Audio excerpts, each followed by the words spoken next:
Today we got a special guest with us. His name is, well, I ain't got to tell you what, which one you want to go by today. Well, I'm trying to be professional, you know. Right. So Nas is good. Got my man Nas in the building. I want to welcome here, owner Aroma Cigar Lounge. One of my good brothers, good friends. It's good to see you here. It's glad to have you here, brother. How you doing? I'm blessed, man. Blessed to be around good people, you know, family all day. No doubt. Before we go into Nas's background, what he's about or whatever, I want to touch on some hot topics this past weekend. I know you had it at your cigar lounge. You know, you had the Frank Martin Tank Dave. What was your opinion about that fight? Man, Tank is great. I think he's right on the floor. He's about to be next to him. Yeah. He's great. He's just a great fighter. I mean, that's all I can say. Frank did his thing. Right. He held his own. He Right. just kept going into that same position in the corner, which, you know, great fighters gonna know what to do. Yeah. You're gonna do the same thing repeatedly. Uppercut is vicious. Yeah. And you watched the fight? Absolutely, bro. What I happened? watched like half the fight. You watched what were you doing? What were you doing the other half? Nah, man, it was like Father's Day weekend, man. I ain't gonna lie. And there was like a lot going on, but I knew Tank was gonna take care of business. But Frank Martin can fight though. Don't get me wrong. Yeah, fast. definitely a formidable opponent. Yeah. Tank is fast, strong, and what you said previous. Yeah, he's a hybrid. He's like Mike Tyson and fast like Floyd and defensive and smart. Boxing IQ was crazy. Boxing IQ was crazy, bro. Hella IQ. And it was a good fight though. I mean, for Tank, obviously. Well, one thing we want to do is give a special shout out to say a happy Father's Day this past weekend. A lot of fathers. I'm a father. We all fathers here, and we love our children. But at the end of the day, you know, we always get these little clip ties and you know, we get candy and we get you know, little handkerchiefs here and there. But to all the fathers out there who are taking care of their children, being proactive and pushing the dream onto their kids to be great and to do what they love to do, we want to shout out all these beautiful fathers out there. Definitely. And fathers could use some flowers too. You know what I mean? It might not be no daffodil. No, I don't give me no roses, but give me my flowers. Right. You know what I mean? Argyle socks. Argyle. I get polo boxes, white T-shirts. You know what I'm saying? So shout out to Happy Father's Day, man, to all the great men out there that are raising these great queens and kings. Definitely. So further ado, my man Nas. Nas, I'm very happy to have you on this platform. Known you for a long time. Great brother. Very influential brother. And it's hard to get you talking sometimes. So I'm glad to have you on here to speak. Right. Because you're a person that has gone through a lot of things, lived many lives, accomplished many things. So first of all, can you give us a background on where you come from, where you were raised, and you know everything else? Yeah, definitely, man. I'm from Brooklyn, New York. Mm-hmm. It's called the 90s. Rutland Plaza is my building that I come from, Rutland Road. So salute to all my comrades out there.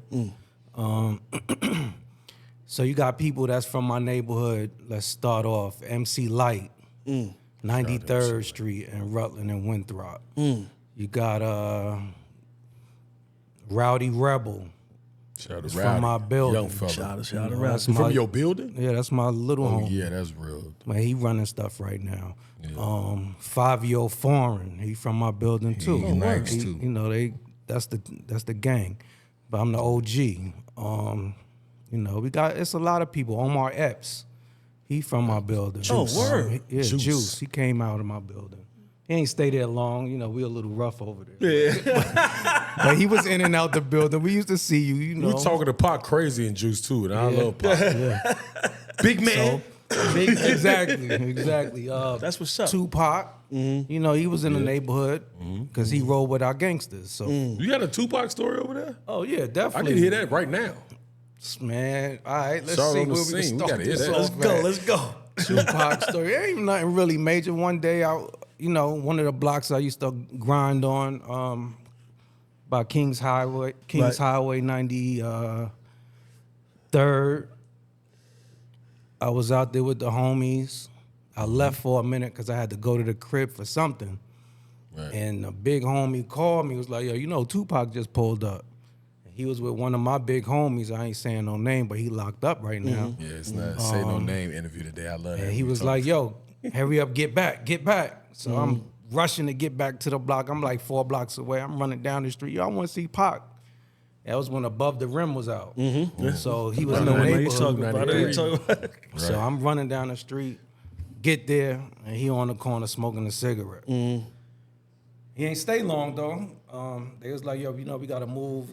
We going to Harlem. And I was the young guy, so I had to stay on the block and continue to get the money. No doubt. Yeah. But I got to see him live in the flesh. That's what's in up. Brooklyn. You know, I see him other places, but in Brooklyn. That's on dope. the block, away from work. So, you know, I'm from, you know. Were they filming over there? Or No, they wasn't filming. That's the guys hanging out. That's the guys. Yeah. Oh, yeah, that's dope as shit. He was moving with the guys. Yeah, that's dope. What middle school and high school did you go to in BK? My middle school, I got sent to Jersey because I was a wild kid. So Ain't nothing wrong with that. I got sent there too, but go ahead. they sent me to Plainfield. Okay. Yeah, I was in Plainfield. Look at her. She knows. So shout out to Plainfield because She finna I'm not gonna lie. Plainfield, my hands got crazy in Plainfield. So you know how to get down. Plainfield, New Jersey. From the Fighting. Bricks, to 4th Street, 3rd Street, Arlington Ave.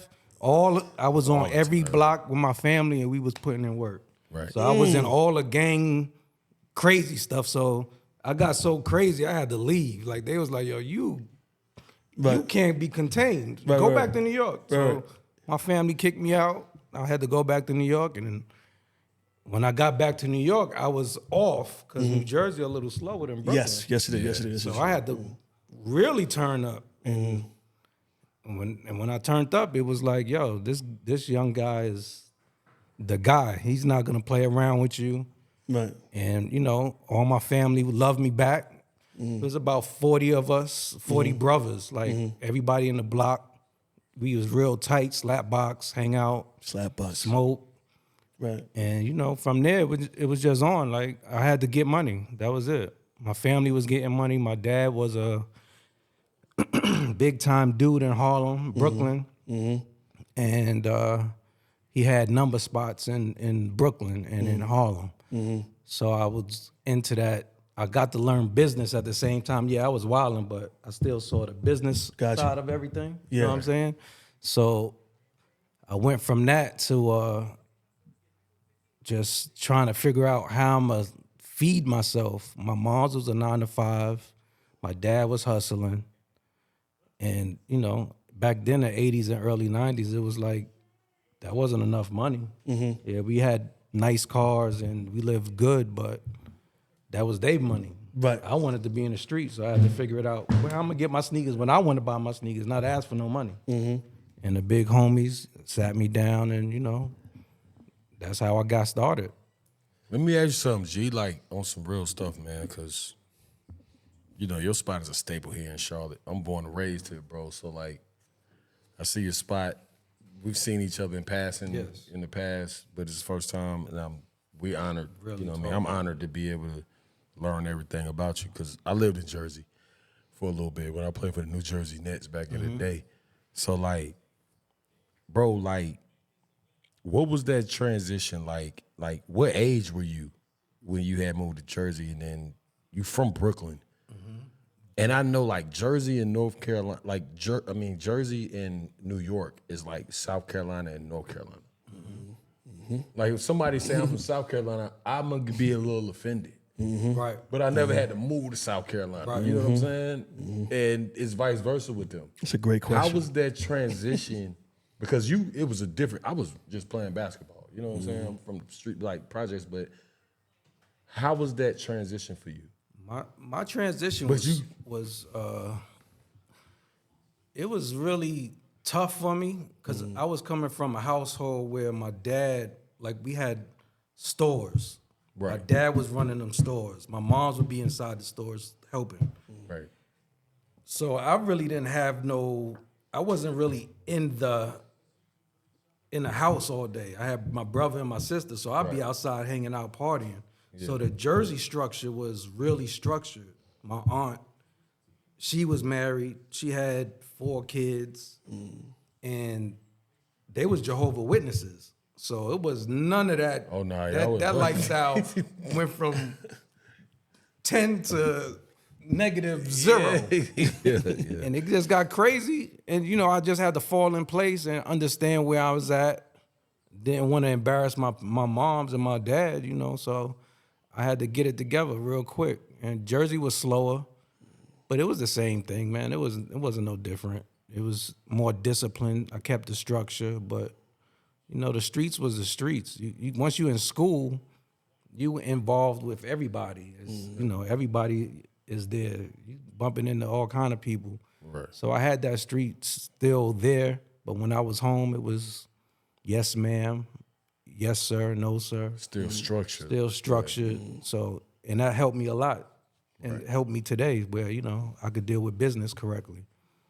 Facts. Yeah, that's a great question because I know when I was, my mom moved me from Far Rockaway to Jersey, but I was in Central Jersey. And, it's like just going from making that move, it's totally different. Like, and you're in a situation where, these dudes, and I'm not saying anything bad about Jersey and like that, but like New York is New York. Yeah. It's kind, what I mean? So like people want to kind of like, know how it's like to live in New York. And I know I lived in Hightstown. I was in Hightstown. That's why I wear my Princeton hat, right? Because it's the Princeton area.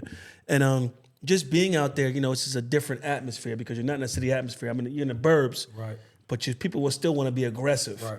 And you're like, yo, you don't want to be that aggressive because it's safe here. Like it's a good, it's safe, it's supposed to be good. You know what I'm saying? And I tell you, the suburban kids get busy more than probably city kids. They try to prove themselves. Yeah, they got to prove themselves. They got to prove themselves. You know what I'm saying? So it's a hard move. I want to pivot into so you actually were in the music situation for a little while.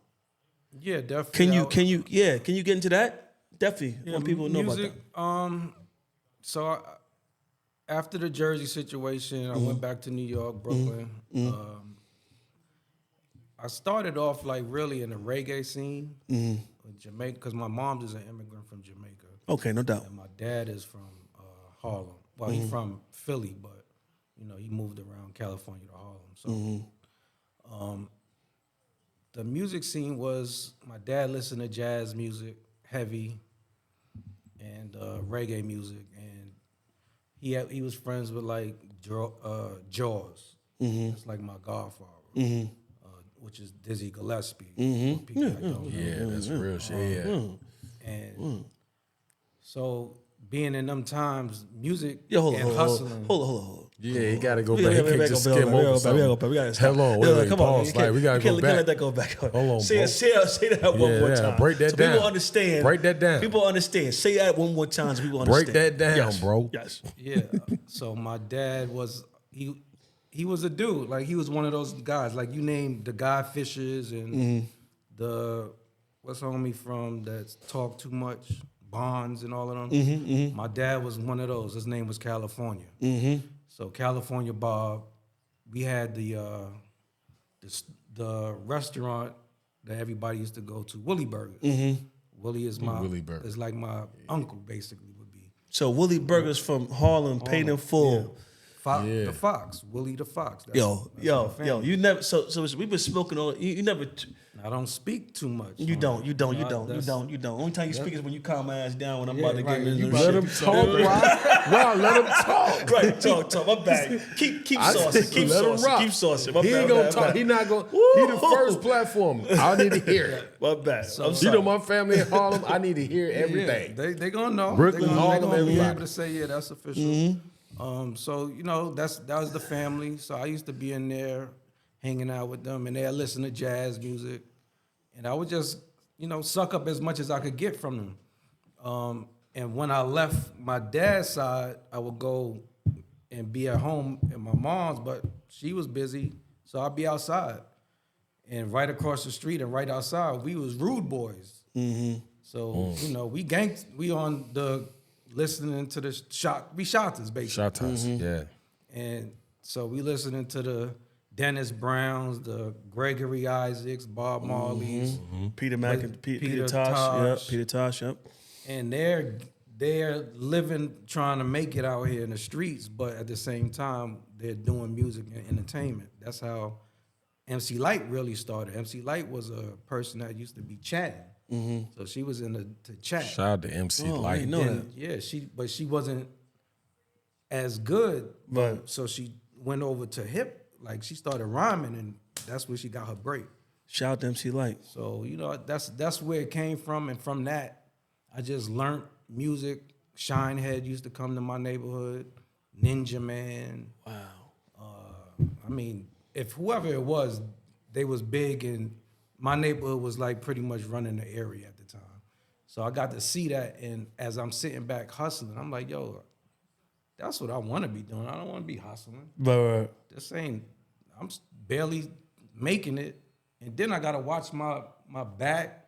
I got to see if I'm going to make it home. Right. So I was like, yo, I got to get into the music business. That's where it's at. I'm gonna just ask a question because, I learn with every episode, and I thank God for being able to learn everything from everybody in every episode. So MC Light was just a poet at first, or she used to do like she one of my Chanting reggae. I think reggae. She was doing reggae reggae first. old school reggae. Yeah.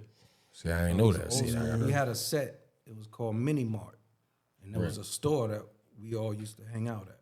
Wow. And my building was across the street from Mini Mart, so we'd go across. Well, some of us could go across the street and hang out there, but she lived around the corner, so she could be at Mini Mart when the set was out. My man Dane used to play the set. And she'd get on the mic, and a lot of celebrities would pull up, Shinehead, and whoever's in the city at the time. So what do you mean by certain people only go into that mini mart? Yeah. Elaborate on that. Mini Mart was a Jamaican grocery store. Okay. Everything went down there. Okay. But Americans, if you wasn't of a Jamaican background or West Indian background, you couldn't really be over there because they kind of had a feud. My big homies and them had a feud for the neighborhood. Got you. But I was allowed to go over there because one of my family members actually was in Mini Mart. Okay. So I was able to go there, work, stock the refrigerator, get into the business side. And that was once my dad's stores had closed. So at that point, MC Light was chatting on the mic. And I used to be like, I wanted to get into the music because I saw a way out. And my friends was, doing what they was doing. They was all trying to figure it out as well. And I was just kept saying, yo, I want to do music. And I was trying to rap. So we used to rap with Buckshot, all of them, Smith and Wesson. I mean, so you're talking about boot camp. Wow. MOP, Okay. all of them. I mean, you name it. My homies that made it first, that made me know I could make it, was the Rangers. And that's my homie Clumsy and Wise. Shout out to the Rangers. And they from Brooklyn, so they was signed to Rockefeller. Oh, word. They was under.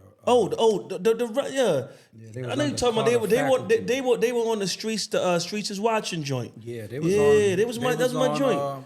Blueprint. Yeah. 1 and 2, I think. Yeah. Yeah, No controversy. I only know them from we get the CD. I used to look at everybody that had something. The dough. On And I seen the album, Rangers. I ain't know. I'm younger. Yeah. You know what I'm saying? But MOP, bro. Yeah, the got Rangers. Your aunt, that was the Rangers. Remember, we need the dough, dollar bills and more. All we need is it. Shout out to the Rangers. Yeah, no doubt. No doubt. So I mispronounced it wrong when I was younger. DA. No doubt. Okay. Go ahead. I'm sorry. I went to school. We all went. I mean, that's my neighborhood. We all grew up together. They from Utica Avenue, which is like maybe 4 blocks Respect up. Utica off the A train. So, Yep. A train. Yep. Shoes and everything, man. So we all hung out and grew up, and they popped off, and they was like, "Yo, we lit. We were on signed Carter faculty at the time, which is that was a print under Rockefeller. So we'd go on Carroll Street. That's where I used to hang out sometimes, and Jay would pull up, and we go to Union Street because one of the producers was from Union Street. So I got to hang out with Jay, Dame, but we'll meet on Carroll Street and migrate from there to Marcus Garvey. And then we'd go from Marcus Garvey to one of the clubs, Speed, or whatever the club was. That's why I was just talking about Speed yesterday on that podcast. So, I want to hear a Speed story. I mean, Speed, it was crazy. Speed, it go down. Speed in the tunnel. In the tunnel, I want to hear a tunnel story for sure. You gotta get out. Give me a tunnel. Give us a tunnel story. Give us a Speed story. Need that. Speed. I mean, I ain't really got no stories that I could really talk about. You not saying no names, nah. Come on, bro. Sonya, we got edit some stuff. Nope, we not editing nothing. Speed was like, I mean, we ran Speed, honestly. It was y'all and the guys, y'all was the guys. Yeah. Zab is me, Zab, my man Judah. Taurus Sykes. Yeah. Zab Judah. Okay. Zab, we had boxes that was in our teams. So it was boxes, rappers, and hustlers. I was the hustler, unfortunately. But we would all go to the club. We'd meet up, go to Marcy. From Marcy, we'd be in about 4 or 5 cars, Jeeps. And then we'd be like, yo, where we going? What club? Tunnel, Speed, whatever. We had Speed. We had situations out there where niggas got, excuse my French, but the homies got into it, and we had to knock people out or little gunplay or whatever the case may be. But, we all still here, thank God, and might have shook up a bouncer here and there at the time. Let me say something before you.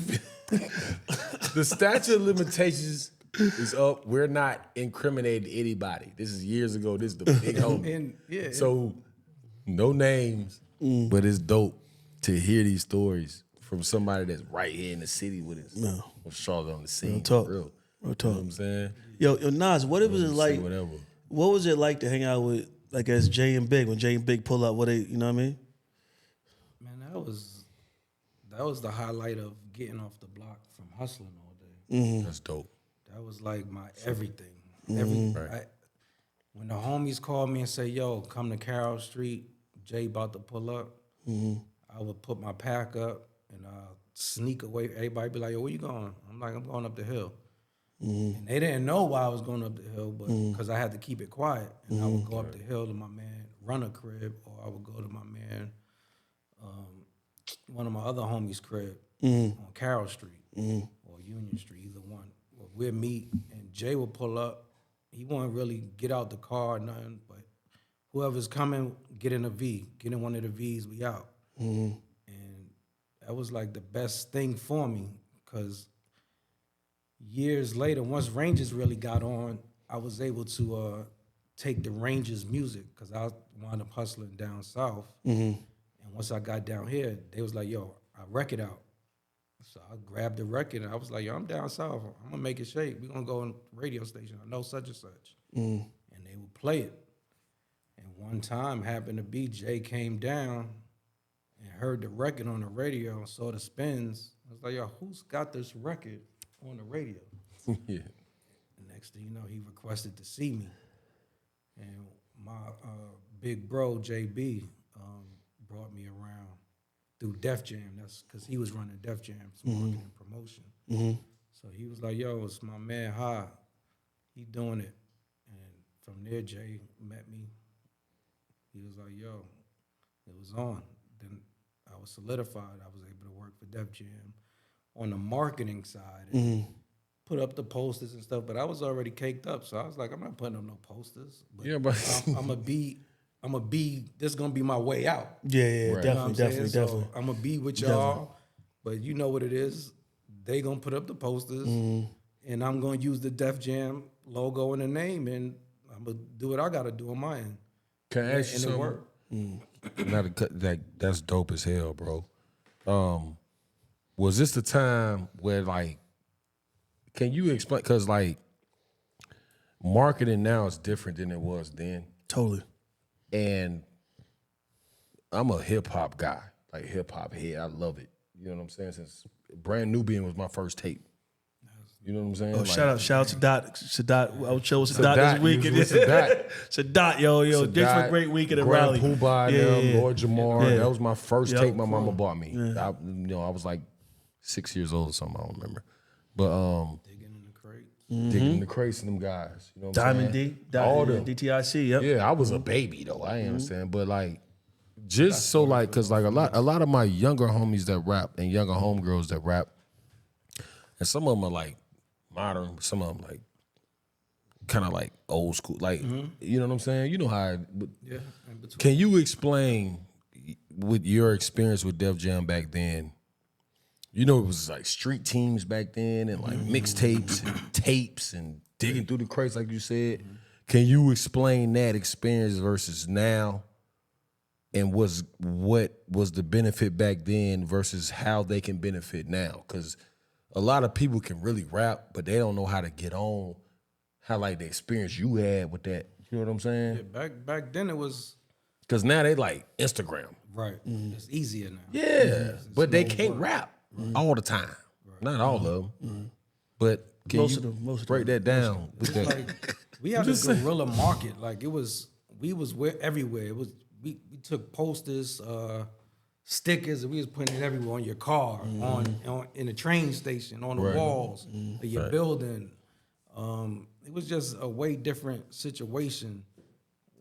That's all we did all day long. We was go travel to your neighborhood, whatever neighborhood it was, and we was gonna let you know this is what's hot. If you don't know, by the end of the night, it's gonna be platted everywhere. You gonna see it in You the gonna morning. see it. You gonna know.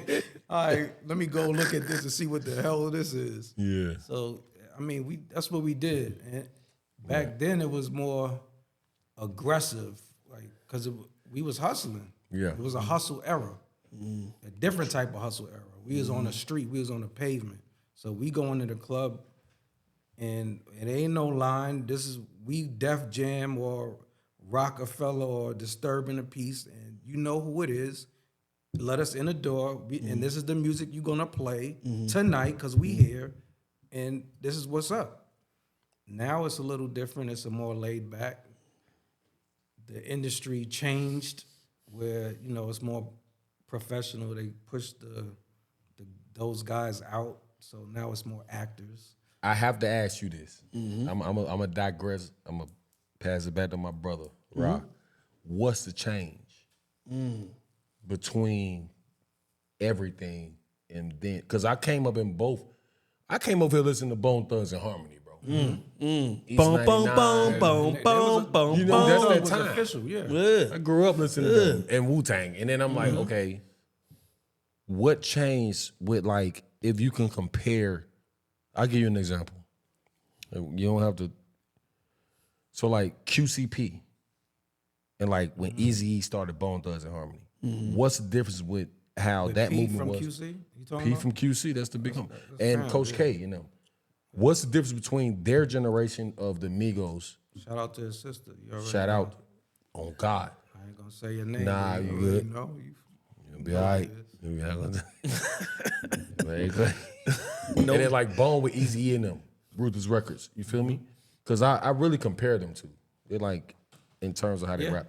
But music business wise, can you give me two different examples of then and now?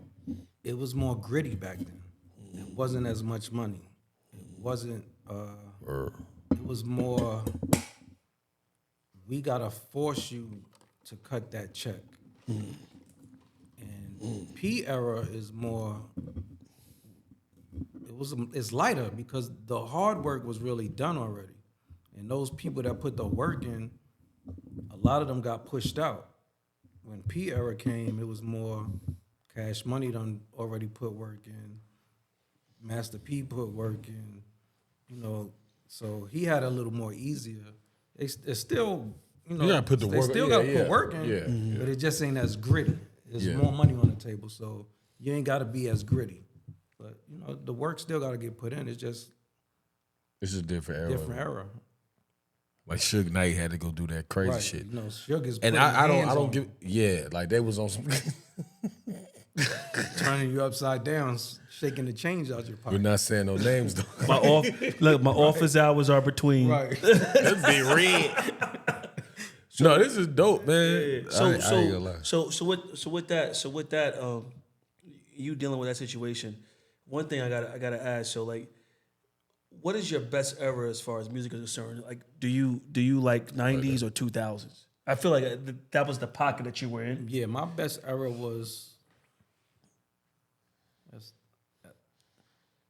For the love of it, my best era was the 90s. Okay. For the money of it, my best era was the 2000s. Okay. The beginning of 2000s is when I got my first artist, her record deal. Mm-hmm. So, 2000s was really when the money came for us at the time, like $1.5 or $1.7 deal. My family owns Disturbing the Peace, so it was only right that we went there. But like a good story that I have is we was shopping and we didn't know where we was gonna go, and she already had a relationship with Teddy Riley, and we was about to sign to Luda, and Teddy Riley calls. I think we was driving somewhere, maybe to New York. I don't remember exactly where we was going. And he get on the phone, and she got him on speaker, and he like, yo, I got Michael Jackson right here with me right now, and he wants you to do this record. And I'm like, what? This nigga lying. We go in the office, we get this deal done, and next thing you know, he's like, nah, I'm serious. Mike got on the phone and started talking. Michael Jackson got on the phone. Bro, you was on the phone with Michael Jackson. Oh, God. And I was like, yo, this ain't real. Now what deal? That deal was with. We was signed. We did the deal with Def Jam, Disturbing the Peace. DTP. DTP, yeah. But before we closed the deal, we was still looking at other options. Even though I wanted to go with my family, she was like, I want to see what else out there. Smart. So Teddy Riley, they did a song, I think it was called Phony or something like that. And so they had that connection. So you know what's so crazy is that Michael Jackson. So Teddy Riley produced Michael Jackson's album. Yeah. With what was it? Jam and that album or whatever. So it makes perfect sense. Yeah. And we had Ty Fife on here. Ty Fife was at Teddy Riley's house. Yeah, I had Ty Fife on. Yeah. The House of Virginia? Or the other No. house? So I think I don't put it out there, but like, but it's on the show. It's on the show. So they were in Texas. Oh, yeah, okay. yeah, they were in Texas. Yeah. We had Ty Five. But go ahead, keep talking. My bad. So, keep talking. talking. Like I said, he was on the phone, and I was like, "Nah, that ain't Mike, babe. That ain't Mike." And she's like, "Nah, that might be Mike." And he kept going, started talking like, "Yeah, we want to get you on this record. We want you to write some records. You got some dope. Your voice is amazing." And as I kept listening, I was like, "Oh shit, that's Mike." That's Mike. Yeah. What year was that? Though? This was maybe 2002. Yeah, 2002, 2000. So it was around Rock That's the World. dope, Yeah, Rock when My he was- World. when he Yeah, was Rock about My to World. drop those bangers. Yeah. Yo, Ty Fife said the same thing. He was like, yo, I was but he was in the studio with Mike. And we were talking about it on the podcast before with Ty Fife, and he was like, it was Mike. We was in the studio with Mike. That's Look, we got 2 Mike stories on this podcast right now, so we doing all right. Yeah. I love it. So go ahead. I'm sorry. Keep talking. Yeah, so I don't like talking. Man. I know, man. Keep on going. No, man. I'm just asking. Well, nah, go ahead. You can keep going. Yeah. So that was where we moved to Disturbing the Peace, Def Jam, and that was really my best time in the music industry. For that deal to happen, we had to get co-signed by Ludacris, my cousin Jeff Dixon, Shaka Zulu. Shout out to Shaka. That's my brother right there. And shout out to Scarface. And Scarface. Yeah, Scarface, because Scarface really was Def Jam South. He was there at that time in 2000s. Yeah, Right. He dropped the fix around that area. Yeah, you're right. So we had to go to the office and sit with Scarface, and What's it like sitting in the office with Scarface? Talk. That was amazing. Like, he understood. I'm like, yo, homie, I'm from the hood. And we gotta get it. Right. Ain't nothing else. We getting it. And she hot, so make it happen. And he was like, yo, I feel you. Her music is phenomenal. She's dope. Great personality. And he was like, yeah, I agree. We're gonna make this deal happen. And my cousin and was like, yo, he said it's good, we good. And from there it was on. And I just was, that's where everything went. All my grind money, everything went to that. So I just learned the business. They put me in position where I could learn the business and not just be on the outside. Right. So that was a blessing. And it took my money to really sit and learn. So I was in many meetings with, you name it in the industry, hearing the yeses, the nos, the arguments, why my album ain't on the top in the front of Best Buy or whatever the place is. And, I learned a lot. And from there, I just kept going. So can you break down, and Ed could probably, is a better question, or just asking that, but like, can you break down, like, what's the point system in making money as far as you're in the record label business?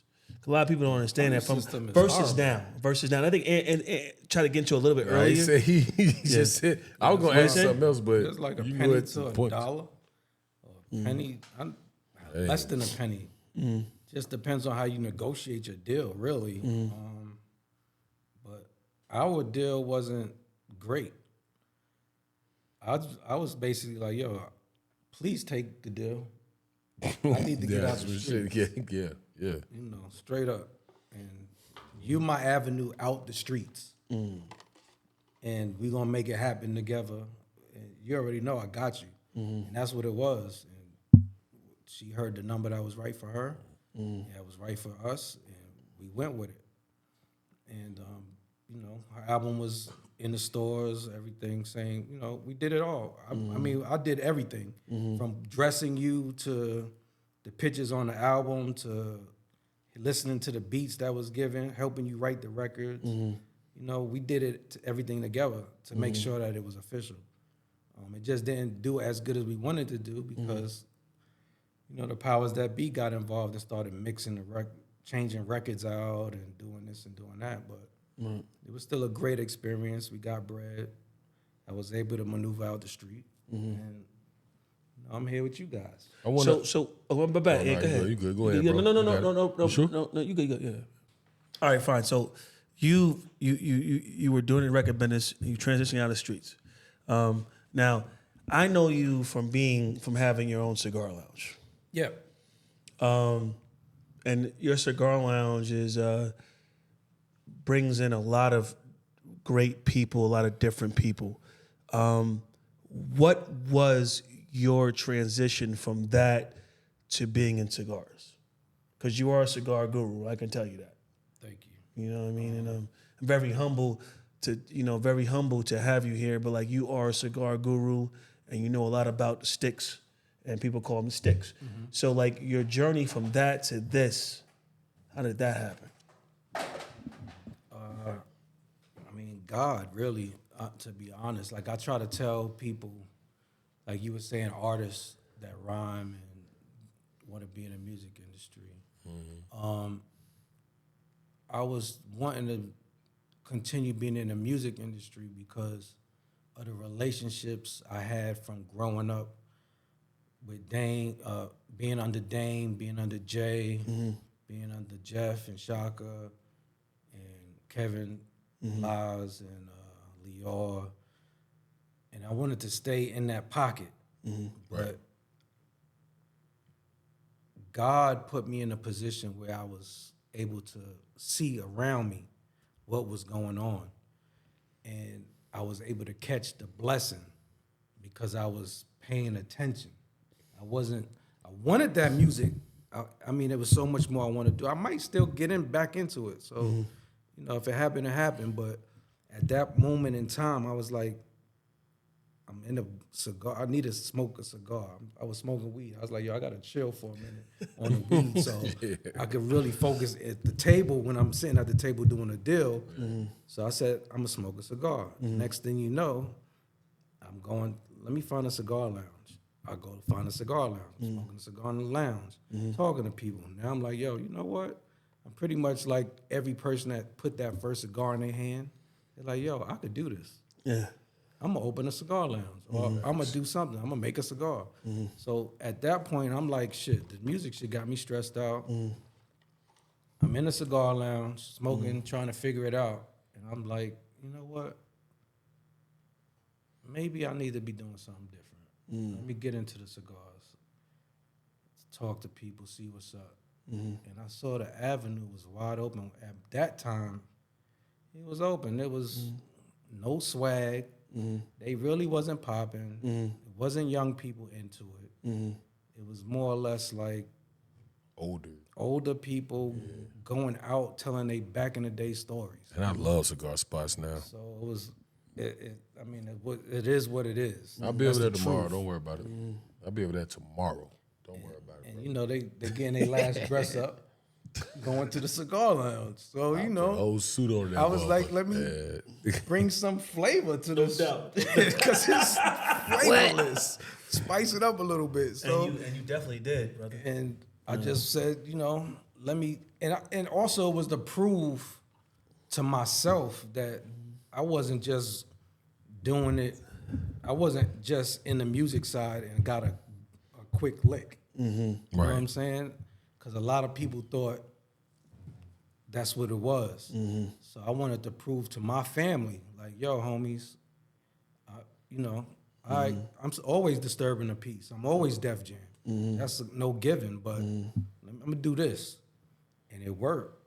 And I put all my eggs in that basket, and I worked my tail off for years and years. I had 2 vacations in 7 years. That business is crazy. I'm gonna ask you because I got a lot of younger homies that are executives with some record labels, and I'm like, you ain't saying no names, and some rappers and some of them people that invested in themselves musically.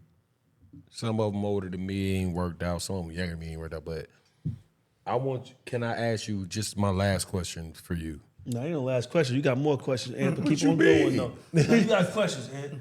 Go ahead, I got 2 questions. I got one for now. I'm asking for a second one. Because I didn't know how deep you was with Def Jam with that. My first question is, what would you, first of all, I want to know your relationship with Luda, because we got South Coast. With the baby and them here. And DTP really reminded me. They reminded me of DTP. From. See, I ain't know that. That's why I'm learning everything. Craig and Taylor. And, I didn't even know that. Arnold Taylor, yeah. Like DTP was that before, like South Coast. And the guy Arnold and all the guys. That's baby. The family. That's the team. So like, and it's Def Jam. You know what I'm saying? So I'm like, hey man, what's the, like, because Luda and the baby are very similar to me. I always thought hold on. So let me correct him real quick. I love you, bro. The down south red man is Luda. That's it. Yes. Yes. Luda and Redman. You ain't got to correct me. You know on I that. love Reggie. No, you know I love Reggie. You know I love Reggie. Yeah. I know you New York. Funk Dr. Spot. No, bro. I'm not comparing him to. I agree with that. I'm not comparing him. I want to hear Redman's story. My bad. Go ahead.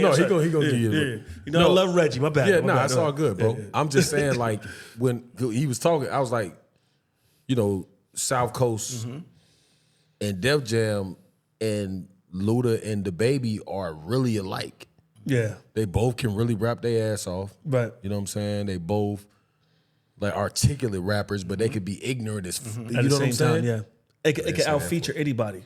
Yeah, it can out-feature anybody. Yeah, so like that's anybody. interesting, bro, because I ain't even know all that. Yeah. I thought we was talking about cigars all day. So, nah. Nah, it's bad. Yeah, that's why I got Nas on. Nah, it's super dope, though, but like, let me ask you, like, because now I know that with South Coast Arnold, all them the guys, the baby, that's my homie. I don't really know the baby. I know him one time. He cool, but he really is like that. Like, yeah, they cool. Like, but in terms of Def Jam from then and now, and Luda and I always compared them two together. The formula, because I love Luda, but I think Baby can rap a little bit better than Luda. And I love Luda. He a legend. Yeah. But the Baby gonna be a legend too. Yeah. And he from Charlotte. He's official. Yeah. What do you think in terms of Def Jam then and now, how like South Coast, how they started that with that branch, with that root from the old Def Jam? They just passed the formula down. I like so that. It was, that's Def hard. Jam. Yeah, that's dope as fuck. So I was in that. That's me. I can tell you exactly what happened. Redman was first. Now he was there first before Luda. You're right. He loved Redman. Came with. Remember, Redman had the mascot. Yeah, Muddy Boots fucked me up. I love him though. My little cousin was the mascot for the Redman. Are you serious? For real? Yeah, Tank. So Yo, shout Tank, sir. Tank. Listen, I'm a big, you know, my Redman's my best rapper. So like, shout Tank. Yeah, so Yeah. we used to have the suit, and we used to be like, yo, who gonna put this shit on? I'm like, I'm not putting it on. y'all know I'm not putting it on. Y'all could have hired me. I'd have put the motherfucker But Tank was the youngest, and he used to do all the work, and he was the intern. So he was like, yo, I'm gonna put it on. And he was the man behind the Redman suit for North and South Carolina. That's crazy. Yeah. So from there, Luda, it was the same family, Def Jam South. Luda, they decided to do the same thing, same exact thing, and JB left the position. Arnold Taylor took the position. So Arnold Taylor was running South, North, and South, but Arnold Taylor had a bigger situation where he was able to get multiple record labels to go to South Coast Records.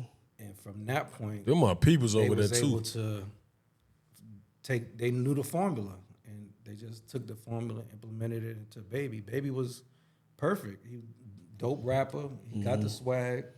Yeah, definitely a great artist. He worked too. Oh yeah, he can spit. He can spit. He's growing. He can He's spit. constantly growing. Yeah, he don't want to be in the street. Yeah. So that's what it takes. It takes someone that trying to find a way out, not that had to live it. You got to live it, but you want to get out of it. I'm gonna give you one deeper. I don't know if you know. I don't know if you know, but Clint was dealing with Dallas Austin and them Clint was dealing with that with Arnold Taylor back in the days. Yeah, Arnold Taylor been in the game for a long while. Long time. Yeah, but this is about you. So I just wanted to know that, man. I'm learning every day. Yeah, I mean, me and Arnold I sat down with Arnold when I was doing the deal for the first deal I did. So me and Arnold sat across the table. How was that like? What was that like? It was amazing. I mean, Arnold wasn't really I was from the street, and Arnold was from the music business. So he understood where I was coming from. I was trying to get situated.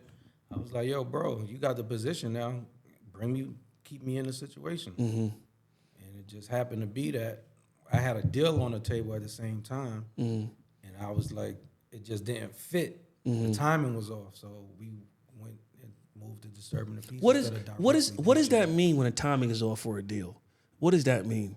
Because people don't understand what that means. A lot of people, we're outside looking in. What does that mean? What does that mean the timing is off?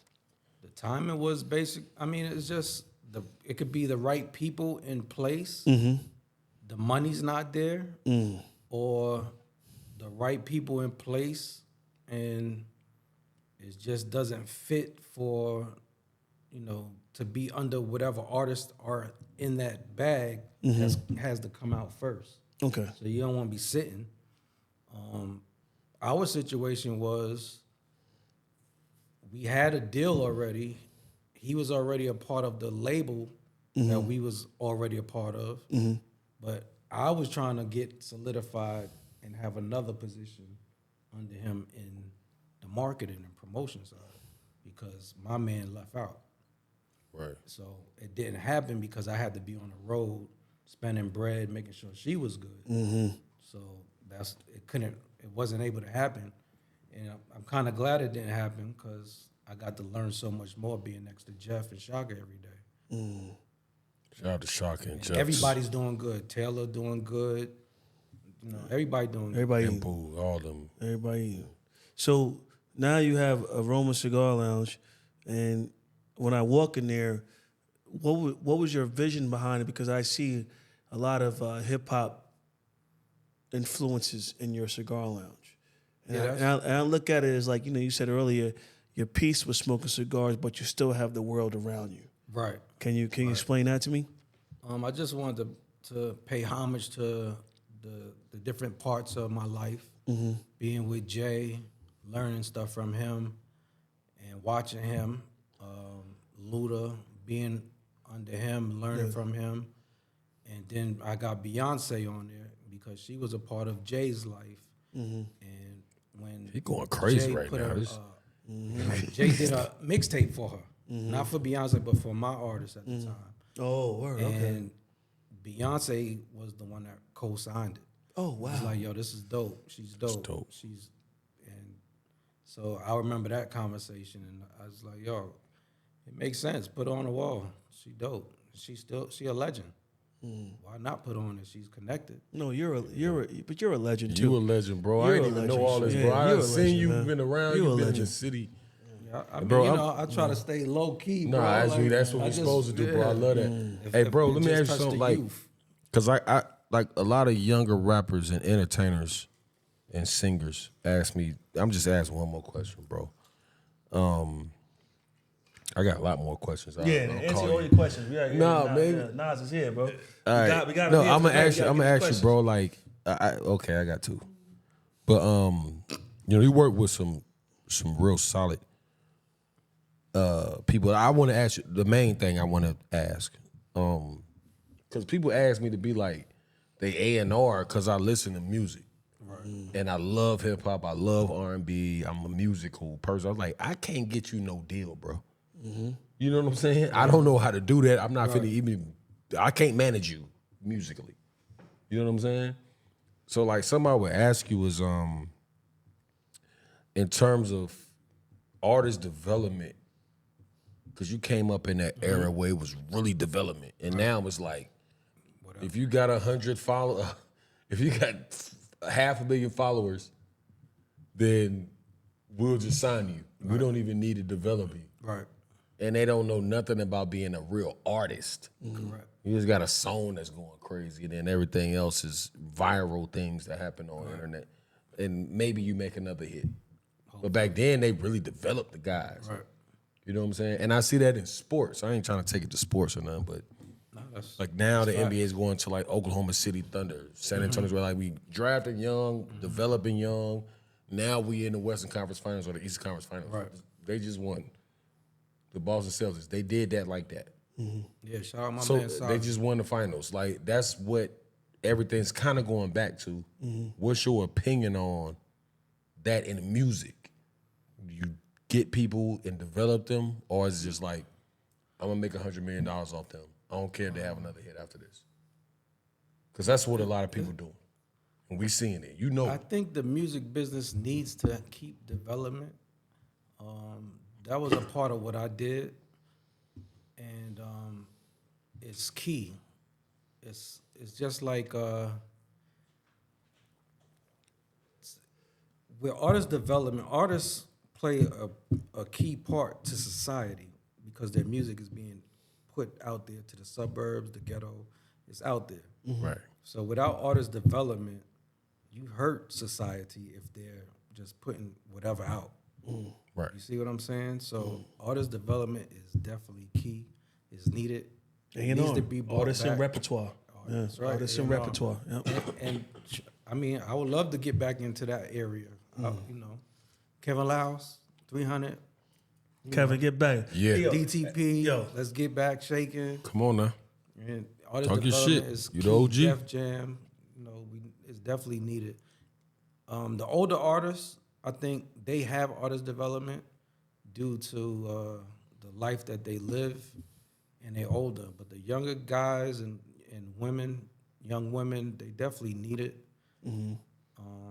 Because in the long run, yeah, you might get the bag, but you gotta have the artist development to sustain and last in the business. You could spin off like I did, do cigars, and you could do real estate or stocks or whatever the case may be. But if you want to be an artist, you definitely need that A&R, behind you, giving you the keys. Like when I was doing it, we did vocal coaches, we did interview. You had to learn how to do an interview. It was so much to it, and you was up 6 in the morning. It wasn't no game. 6 in the morning, you up. You doing Work. 300 calls. You calling every radio station. You putting in the work. Now it's not as. It's not there no more. It's different. There, Social media. Social media now, they can do that. You have to gauge, like with what you was doing, you got to gauge them on their social media versus, we're going to Breakfast Club in the morning. Right. Or we're going to Hot 97. Right. Now it's like, you might get up at 4 o'clock in the morning and say some wild shit. And it's like, now I'm doing control damage for you. It's like you just bugging out. Yep. Yo, so I'm gonna flip it. Yo, I want you to talk about the cigar you're talking about, but I want to hear ignorant Brooklyn story. I'm sorry. I mean, I got a lot of Brooklyn stories, man, but I can't really talk about them. A lot of people died. A lot of pain. Give me a good celebrity Brooklyn story. A celebrity story. Yeah, a good Brooklyn celebrity story that was harmless. You know what I mean? Just give me something. Because you've been around a lot. Yeah, I mean, I can't really. I was in that wreck, man. My mind is still a little off. So I'm trying to figure it out. But shout out to Busta Rhymes. That's family too. Yeah. Because I used to work with Flip Mode. A lot. Flip Mode a lot. So Baby Sham. I didn't. Baby Sham. They was actually not. They was Flip Mode, but they wasn't there at that time. Okay. Rampage. Baby Sham. Yep. Lord Have Mercy. Lord Have Mercy. Laba. And the whole crew, they was all separated at the time. It was more Busta, Spliff, Laba, and a couple. I think Lord Have Mercy might have still been there. I tell you to this day, I think Rod Digger was the best. One of the I best was MCs fire. I ever heard in my life. When she did that movie, I don't know. That movie, man. 'Cause when she did that movie, I was like, what's next? After That's that? dirty. That's Dirty Harry. That Dirty Harry album. Fire. She's the truth. So to these cigars you have right now, I wanted to put a display on them. You have this is actually your cigars. Yeah, that's my brand. That's your brand. What's it called? It's called 10 Enemies. Okay. And why is it called 10 Enemies? So 10 Enemies was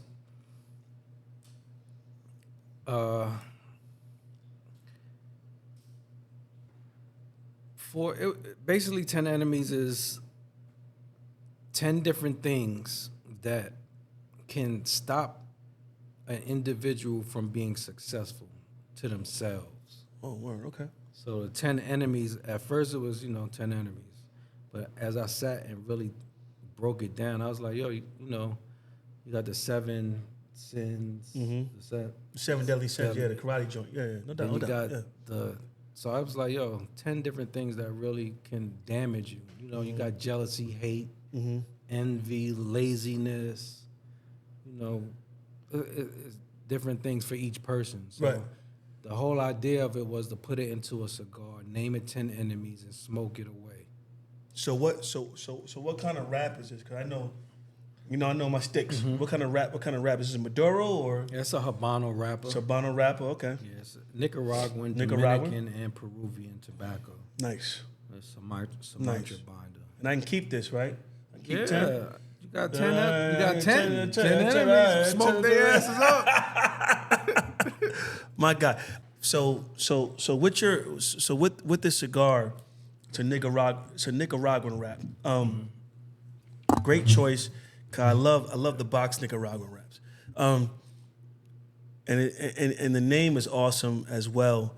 But like, I really want to ask you, and you gotta get one. This is a cigar. What's it called? What's it called again? Tell them. 10 enemies. 10 Enemies.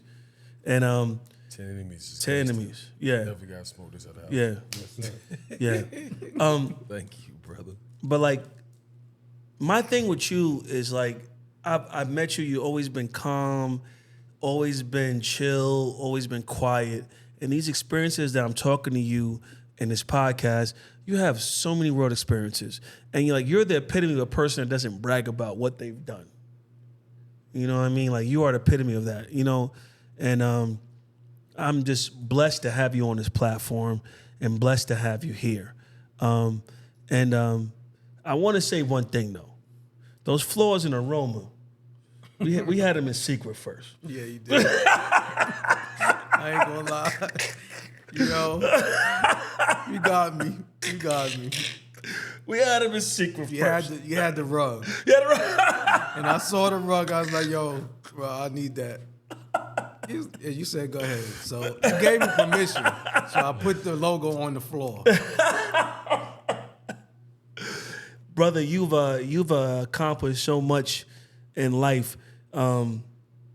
What keeps pushing you to do what you would do to do what you're doing? Like, what's your motivation? Especially because you've been in record industry, but then you're doing cigars. Like, what keeps pushing you to keep going? Because I'm from Rutland Plaza. I'm from a place where we don't make it. Direct street. Direct. It's just Brooklyn, hard. New York. It's, like, people be like, yo, why you don't smile and joke and laugh? It's pain, bro. I never wanted to be a hustler. I never wanted to be a gangster. That wasn't what I wanted. That was what happened Survival. to just be. Right. And I was always I would break down like, yo, what the hell what is going on? Why I'm not able to get out? And I'm going to people like, yo, help me get out. And it wasn't there. So that's why I keep going. Like, I gotta always make sure I don't never go back to that. Like, I talk to the homies and I keep in tap with them, and like, I be trying to pull people out, but they don't want to come out. They so caught up in it, they don't know how to function outside of it. So it's tough for me. So I just constantly do what I gotta do, so my homies could say, you know what, how I got it going on, or Gutter got it going on, or Nas got it going on, and I'm living through him. And when he got a chance, he gonna send me something, or he gonna come check for me and pick me up, and we gonna go, do what we used to do. So I go hard for that. I go hard to make sure my mom's is happy. My mom's, she in her 70s, and she acting. She on TV. So I'm like, oh, you just in your 70s. You're not gonna outshine me. Yeah. You know what I'm saying? Let me do what I gotta do. Right. She ain't playing. Right. So you know what's crazy though, bro? Like, because you're like I said, I've seen you around. We've seen each other. We never really locked in like we did. But it's the beauty about these kind of platforms. And what you're saying is like, the kids, the younger kid, like, no disrespect to y'all my OGs, man. I'm the youngin'. No doubt. But like, I got an A-team program and training. They watch they like, who is that? I'm like, watch it. And they love that. So what you saying about like, where you from? You said your direct neighborhood, from Brooklyn, New York. When I gotta talk to them, I gotta say what I gotta say. I have to say West Boulevard. I can't just say I'm from Charlotte. Right. You know what I'm saying? So, right, you're gonna say I'm Southside Queens. No doubt. You're not gonna say I'm just from Queens. No. You know what I'm saying? No. And Far Rockaway. Well, Far Rockaway. Far Rock. See what I'm saying? That's what I'm talking about. No doubt. But when we get to have those conversations with them and they ask that, I'm like, you see what he went, it's you too. Same. We doing this for y'all. Right. You see what I'm saying? You hear that story? We have to build each other up with that, bro. And I ain't on no cliche shit. Like, we really doing that for real. Right. You know what I'm saying? It's not like I heard it in a song. No, bro. I was really over there living that. The song was made because of the song was. I'm telling you what the song was. The song was made because of that. Right. We was over there. You know what I'm saying? We was really living. And I tell you, so I give you a story. I thank you for that. Yeah. Anytime. Thank you. Yeah, thank you for coming on, man. Yeah, I tell you, so one time, I gotta tell you, and I don't even know this about him, but how much of a godsend he is to me. So when I was opening my cigar lounge, Secret Society, I came into, somebody was talking about me behind my back. Not to get, messy about it or whatever. The crazy thing about it was I didn't know what was going on behind my back because I was busy opening the spot. And when I went to go deal with the situation, I went to him first, talked to him or whatever. And learning your background and how you are, I learned like from other people, like you de-escalated me. Mm-hmm. And not saying I'm a gangster or whatever. I went to private school. I tell you all day. I went Far Rock, went to South Side, whatever. My family's more gangster than I ever would be. I don't promote gangster. I'm a man first. Right. And I sat down there with you for about an hour, and you listened to me. You listened to me for an hour, rant and rave, and say, "Where's the motherfucker? I'm ready to go. I'm mad or whatever." And you just listen. You listen to me and talk me down. They didn't even talk me down. Just listened to me, gave me drinks, didn't charge me nothing. Just sat there like, "Rod, you good? You good?" And I got my anger out with you that night, and it was done. Yeah. And I want to tell you, I always appreciate you for that because, like I could have done. I wasn't gonna do it. I'm not. I wasn't gonna do it. I had too much to lose. But at the end of the day, you coming from where you are and being from your background, we from New York, whatever, where we from, West Side, Shaw, whatever. We promote the violence sometimes. And to be a brother to sit here and be like, just chill out and just, you know what I'm saying, and just chill out and just get it out. I'll never forget that. And I want to tell you to your face, brother, I appreciate you for being there for me at that time. Like I don't invite nobody on my podcast that I really don't like. That have a good bond with. Right. You know what I'm saying? And you are a real one, but I want your story to be out. We got to do a part 2 because definitely. There's so much more we got to talk about with cigars and everything else. Yeah, cigars, Cigar Lounge. Yeah. We ain't talk about. So where's your your cigar lounge is called what now? It's called Aroma Cigars. Mm-hmm.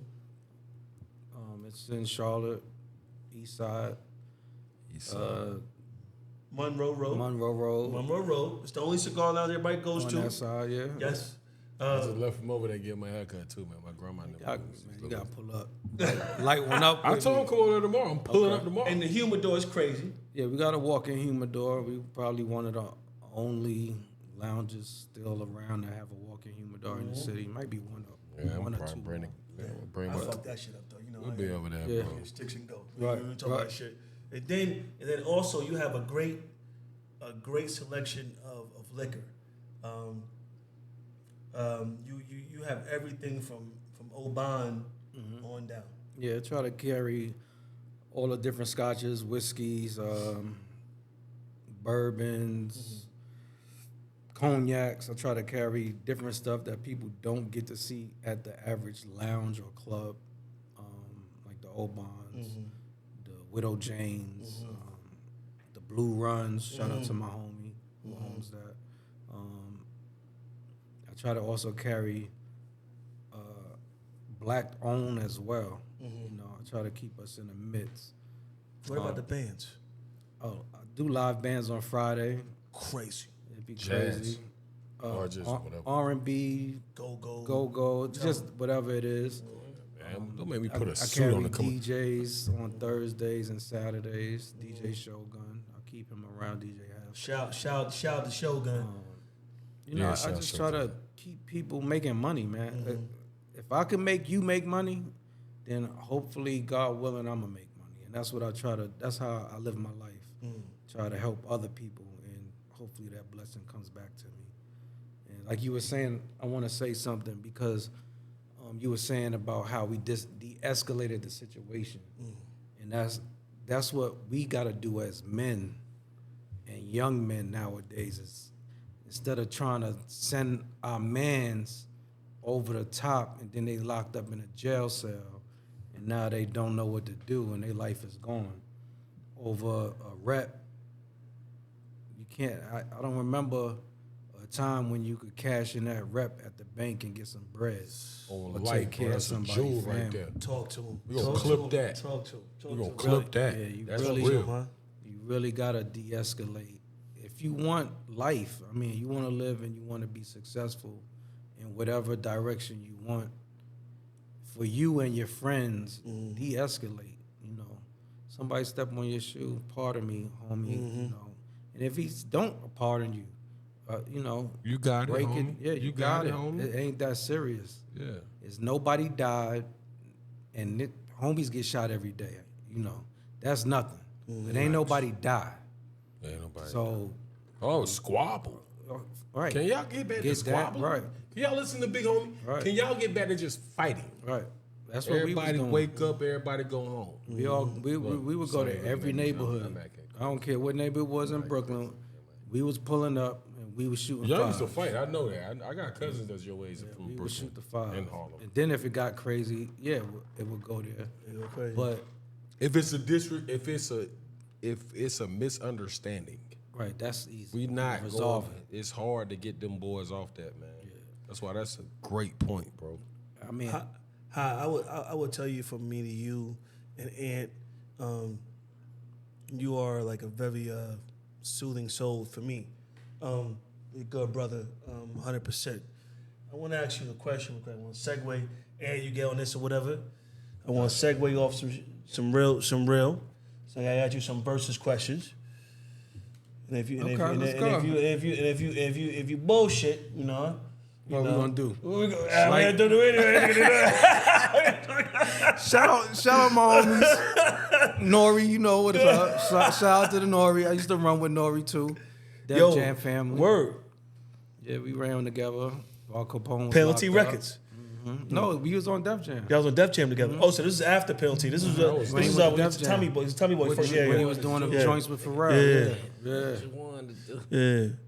So let me ask you a question. So 4 questions I got to ask you before we get off the air. 50 or J? That's crazy. I'm giving it's crazy. I'm giving you what you need to do, what you got to do, son. So, Nah. hold on. Let me say this. Let me say this. Jay is he home team. Jay home team. Right. 20 seconds. Brooklyn all day. 50 is the big homie though. Right. 50 gave me a look, and I never knew 50. I didn't know 50 at the time. 50, I was hitting Jack Thriller one time. Here's a story. I was hitting Jack Thriller because I was running with Chingy. I was helping Chingy and my homie DTP, Keys. DTP. Yeah, he's part of DTP. Yeah. But this time he left DTP and he was we was staying in contact and he was moving to New York and I was moving with him. And me and Jack was cool. So I would hit Jack and be like, yo, I got Chingy in town. I need to get an interview. And he was like, yo, I got to talk to the big homie. And he hit 50. 50 did his research. And 50 was like, yeah, you could send him to the office, bring him to the office. And I got to chill with 50 and Jack and bring Chingy through to let him get his rocks off of what he needed to talk about at the time.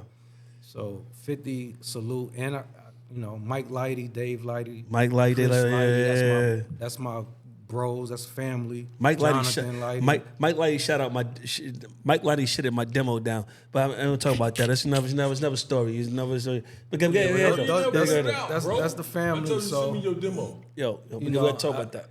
I used to run around with 50 on tour. South side. So what's your answer? I got love for both of them. They both dope. They What- both, what- what- and they what both we different. doing? What we They doing? What we different. doing? They different. All right, You different. can't. You said 50 and J? They different. All right, 50 and J. So he said different. I'm gonna go with Brooklyn. All right, you want 50 right. BK? 50 my dude. All right. Nah, no shots. No. So you go with okay. So next up, MC Light or Queen Latifah. You gotta take a shot for this. Talk to me nice. You gotta take a shot for this. Talk to me nice. I got my history with MC Light. Yeah.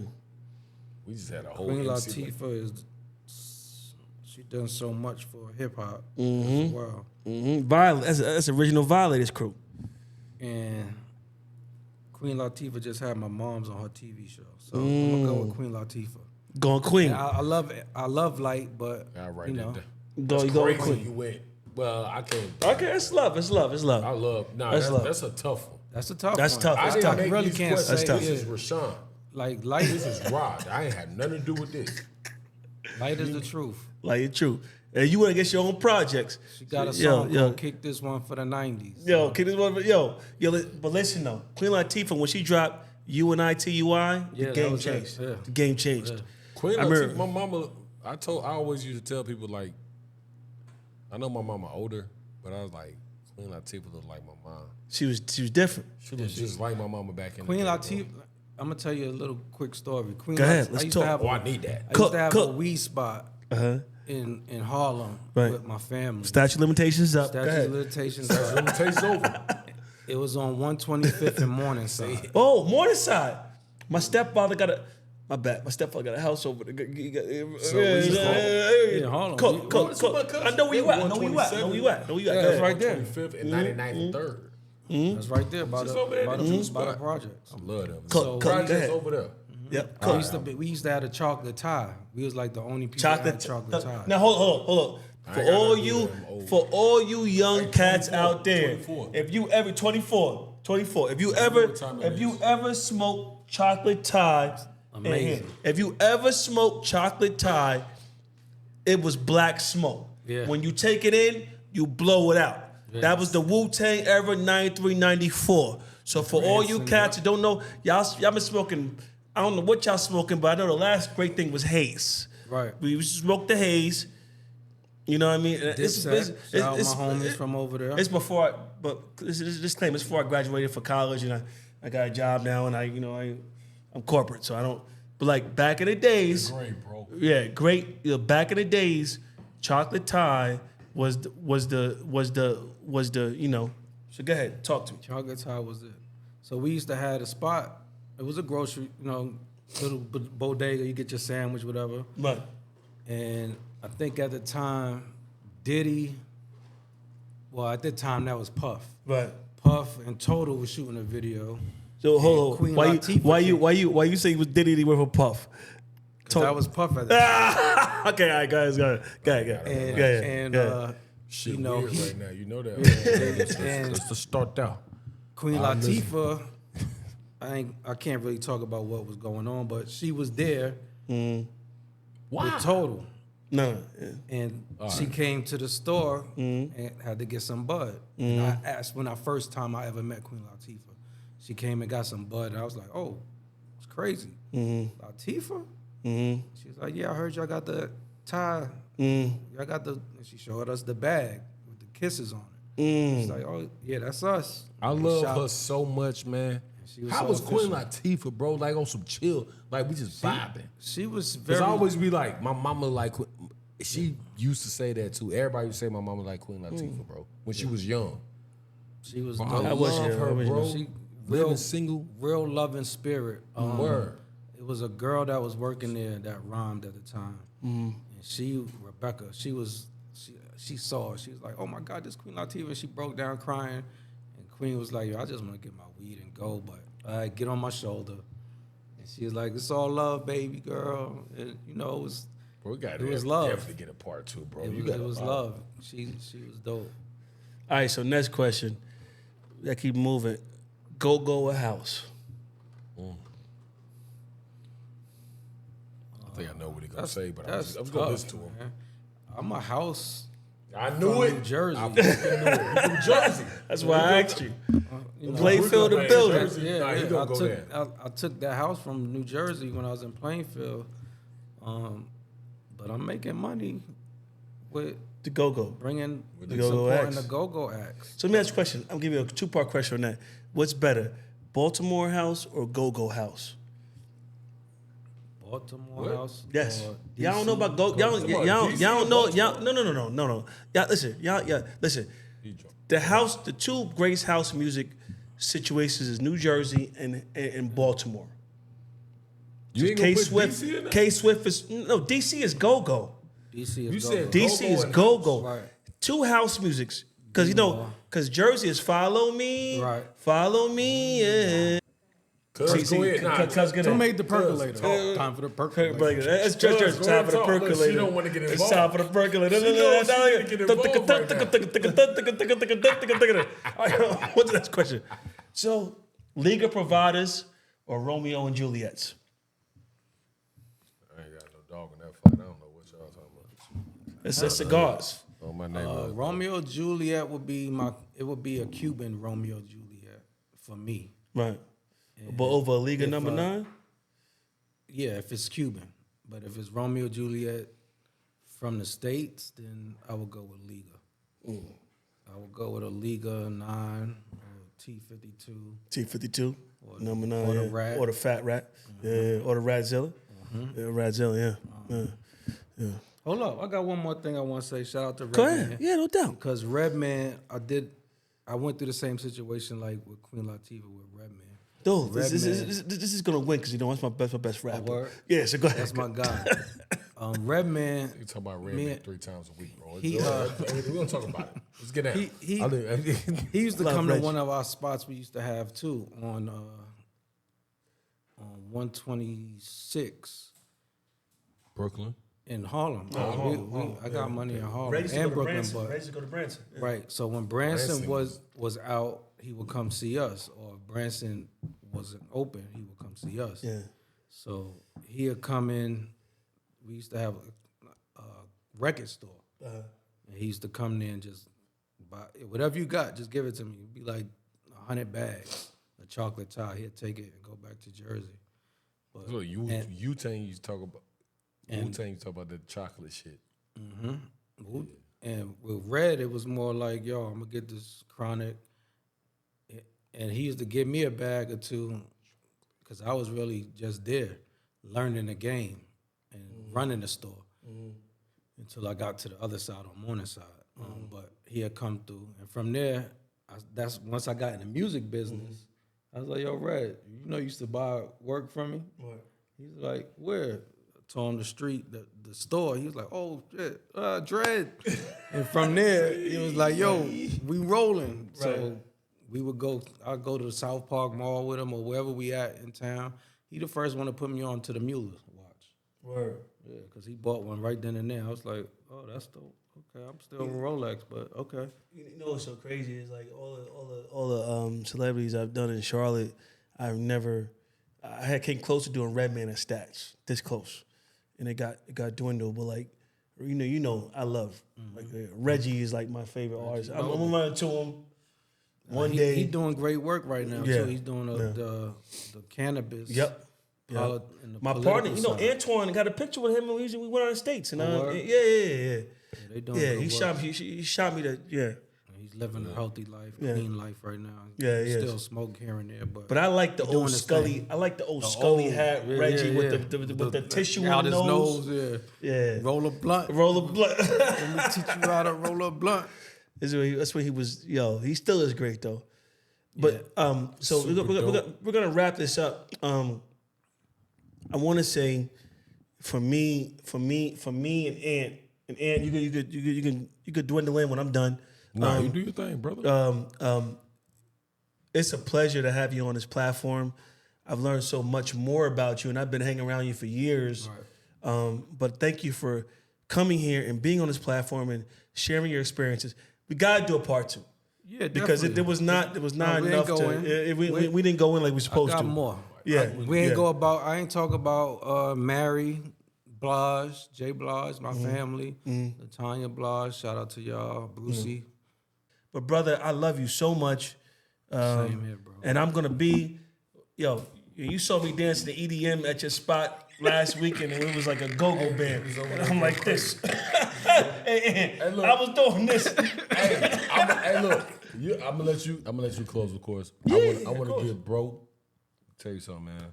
Like I said, been around each other, but I ain't know that story. We've been around it. We've said a lot of the same people. We'll talk about that. Part 2 gonna be crazy. Shout out to my brother, man, Rashawn, man. Ra, you already know what time it is. Yeah.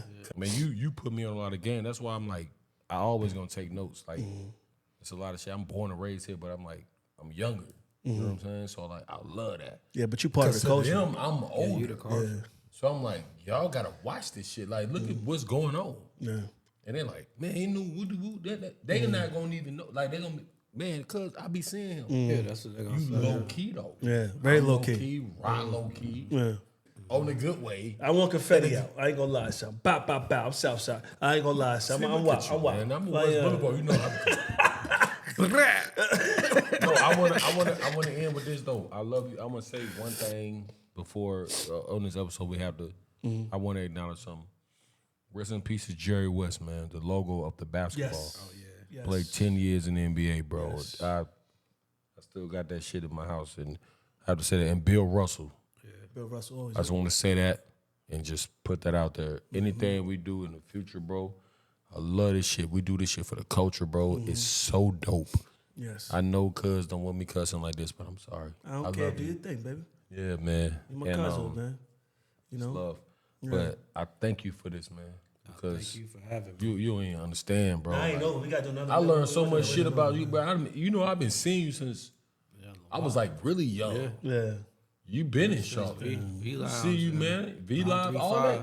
Or all the shit. I'm like, that nigga like he got some money. I ain't gonna lie. So I'm like, I gotta keep going. And I had some money too, but I'm like, nah, I didn't even be like that. It's like 100 questions left on the table. Yeah, we gonna have we gonna make it work. I thank God. So thank God. I want to wrap up episode 20. And I want to Big 20. The big 20. Big 20. Big. You got gangster on a 20. That's a big thing right there. Come on now. You know what time it is. Come on now. We're cooking. Like I want to thank my brother Ha for being on here with me. I want to tell you I love you to death, brother. And don't mean for being on a platform. We got experiences that we had. You know what I mean? I fuck with your spirit, love your energy, and you know how we do. Come on now. I want to say one thing. Just fading out. A lot of black men, or a lot of men, period. They take care of their kids, and we're here for our children. And you know, like if you're whatever you're going through in life or whatever, we got to raise our children to be extra great. We have to put that battery into them.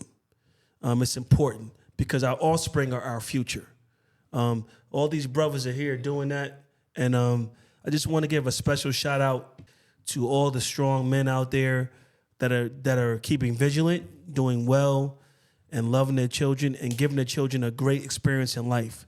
I also want to give a shout out to good people and good energy, because if you don't have good energy, you're not gonna have nothing in life. Whatever you're going through in life, listen, there's always a platform to where you can build and be better. And you have people that are around you that can be around you, like that will love you and be there for you. Don't ever think something is like the end all be all. Right. You know what I'm saying? Money ain't everything. Energy is everything. Energy transforms. Correct. And when you have that, that's when you know you conquer life. You can't take money ain't nothing. Facts though. Money is a conduit for you to get to certain pieces. Energy is everything. Love life, live life, and be around good energy. That's people. And then when you have that, you conquer a whole lot of your life. Yep. Episode 20. After this, we get endorsements. I love you guys. Thank you so much, my brothers. Thank you. Yeah. I like that, brother. Yeah.